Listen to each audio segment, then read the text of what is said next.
আল্লাহ কবুল করো, আমিন কল। আরো জোরে বলেন আমিন। হুজুর এতদিন এই কথা শুনছেন, এই করতে করতেছেন, কথাটা আপনাদের বাস্তব, আমি বুঝাই দিতেছি।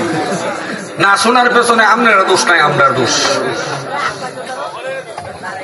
এই দেশের পীরের দোষ, এই দেশের ইমামরার দোষ। কথা ঠিক কিনা? আর আমরাও না বলতে পারার পেছনে দুইটা কারণ আছে। এক নাম্বার কারণ ছিল আমাদের মুখে ছিল তালা। কথা ঠিক কিনা? আল্লামা সাইদি সাহেব যখন কথা বলেছেন, ওনাকে জেলে নিয়ে গেছে। কথা ঠিক কিনা? ঠিক।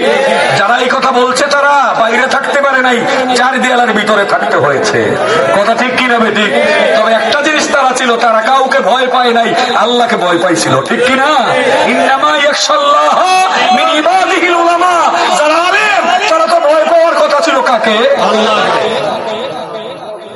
দুই নাম্বার কারণ ছিল, পীর মনে করছে এই কথা কইলে পীরের মুরিদ নষ্ট হয়ে যায়। ঠিক কিনা ভাই? ঠিক। বক্তা মনে করছে এই কথা কইলে আগামীতে দাওয়াত আইতো না। ইমাম মনে করছে এই কথা বললে ইমামতি থাকতো না। কথা ঠিক কিনা ভাই? ঠিক।